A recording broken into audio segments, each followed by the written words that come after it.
High nitrates are bad for your tank for two reasons. They can damage corals and they can cause nuisance algae. I'm Matthew, your beginner guru, and I'm going to teach you how to lower nitrates safely and effectively. Low levels of nitrate aren't bad at all. In fact, they're quite good, and I usually shoot for a range of 3 to 5 parts per million in all of my tanks. But as those nitrate levels slowly start to creep up towards 20 or 30 parts per million, it can start having a negative effect on your corals. I don't want to get into the nitty-gritty in this video, but there are some reefers who have high nutrient systems with crazy high nitrates and phosphates and who do it successfully, but that's a topic for another video. By far and away, the most common and annoying problem associated with high nitrates is nuisance algae growth. There's a reason why fertilizer for your plants and for your lawns contains nitrates, because nitrates help your plants grow. The exact same is true for algae in your tank. High amounts of fertilizer, or NO3, nitrate, will cause your algae to take off. By far the biggest cause of nitrates in your tank will be fish food and fish waste. Yes, dying livestock can also be a cause of nitrate spikes, but hopefully you're going to be watching your tank and notice when a fish dies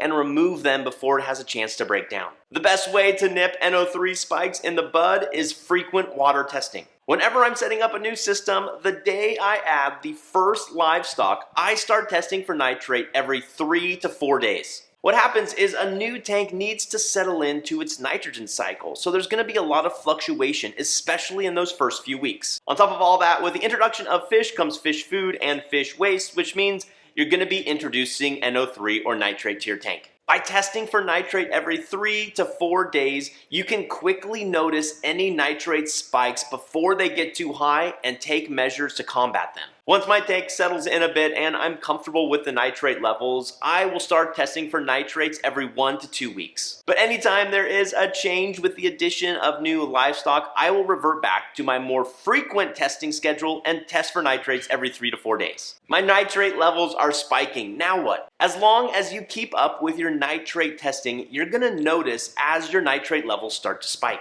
Let's take you step by step from simple to complex to turn the tide on nitrate spikes. The first line of attack is to reduce feeding. It is way more common to overfeed than it is to underfeed. So just try to reduce how much food you feed every day. If that isn't enough, the second step is to change the type of food that you feed. Chances are you're relying on pellet and flake food because they're really easy to feed, but they're also really easy to overfeed, which can cause nitrate spikes. Changing all or part of their diet to frozen food will definitely help. Maybe start by switching out one of the feedings with frozen Hikari mysis shrimp each day, and if that doesn't seem to help enough, then switch out 2 of the feedings with mysis shrimp. Step 3 is to up your mechanical filtration. This won't technically remove nitrate from the water column, but it will help remove fish food and fish waste before it has a chance to break down into nitrate. If you currently change your filter sock or sponge once a week, then maybe try changing it every 3 to 4 days instead.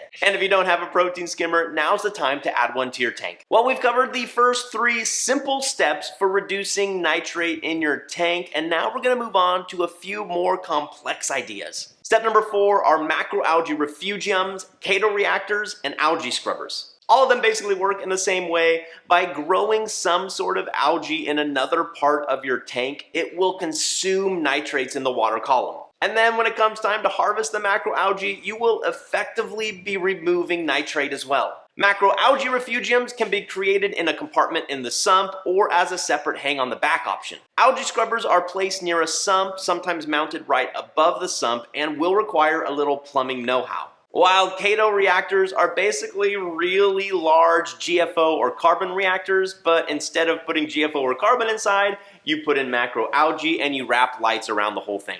Chances are by this point you've beat back your nitrate spike, but what if your nitrates are still climbing? Well, step 5, we have now entered the realm of sugar dosing, vodka dosing, carbon dosing, and biopellets. but these are really complicated and a topic for another video. But what about just doing water changes to alleviate your nitrate spikes? Well, the reality is they just don't work very well. If you have 10 parts per million nitrate in your tank, a 10% water change will remove 1 part per million, so you're still left with 9 ppm. To really make water changes effective at removing nitrates for your tank, you would need to do much larger water changes more frequently. And water changes won't address the underlying issues that are causing the nitrate problems in the first place, so it's really just a band-aid. Did you know that setting up a macroalgae refugium will not only help reduce nitrate from your tank, but will also help defeat diatoms and feed your livestock? Click here to see why setting up a macroalgae refugium is a great idea for you. And as always, everyone, thanks for watching. Happy reefing, be well.